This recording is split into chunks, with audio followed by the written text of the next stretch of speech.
Pour votre droit de suite, et c'est une affaire de meurtre qui s'est déroulée à Aix-sur-Vienne, près de Limoges, en 2016. À l'époque, Sandrine, une femme de 47 ans, est en couple avec Xavier, de 12 ans, son cadet. Ils se sont rencontrés 4 ans plus tôt dans un hôpital psychiatrique d'Esquirol, alors que l'homme venait soigner son addiction à l'alcool. Et entre eux, le coup de foudre a été immédiat. Pourtant, leur relation est loin d'être idyllique. Les deux compagnons gardent chacun leur propre domicile et ne cessent de se disputer. Et l'alcool est omniprésent. Xavier doit à plusieurs reprises se rendre aux urgences pour soigner des blessures qui lui auraient été infligées par sa compagne, mais il refuse de porter plainte.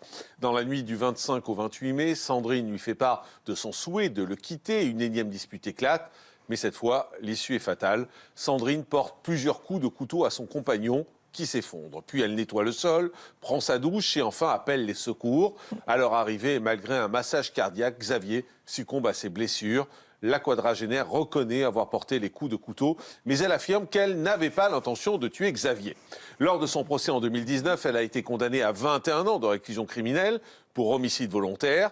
La notion de conjoint concernant Xavier avait été retenue, ce qui constituait alors une circonstance aggravante. Mais Sandrine a fait appel de cette décision et son second procès vient d'avoir lieu. Alors Charlotte Durand, comment l'accusée a-t-elle expliqué son geste ? Elle a affirmé qu'elle avait agi en état de légitime défense. En effet, si elle a reconnu avoir porté un coup de couteau mortel à Xavier, pour elle, ce n'était pas dans le but de le tuer, mais plutôt de se protéger. Selon ses dires, l'homme était en fait en train de la menacer avec un couteau après l'avoir plaqué au sol. Elle lui aurait alors arraché des mains pour le retourner contre lui. Et son avocat a donc plaidé l'acquittement. Oui, il a demandé une décision juste et équitable qui ne soit pas uniquement fondée sur la personnalité de sa cliente. D'après lui, Xavier, qui était sous l'emprise de l'alcool, de médicaments et de cannabis au moment de sa mort, aurait pu vriller et attaquer Sandrine. Il a également regretté que des éléments comme la présence de l'ADN de Xavier sur le couteau ou des témoignages attestant que la victime avait pu être violente par le passé aient été passés sous silence. Oui, pourtant, d'après l'avocat général, la thèse de la légitime défense ne colle pas. Il s'est appuyé sur plusieurs témoignages selon lesquels Xavier n'était absolument pas quelqu'un d'agressif et avait déjà été battu par l'accusé dans le passé. L'ex-mari de Sandrine a lui aussi parlé d'une femme très violente. Le magistrat a également rappelé que la riposte n'était pas proportionnée car la victime présentait 7 plaies, dont 2 mortelles. Oui, un regard évidemment partagé par les parties civiles.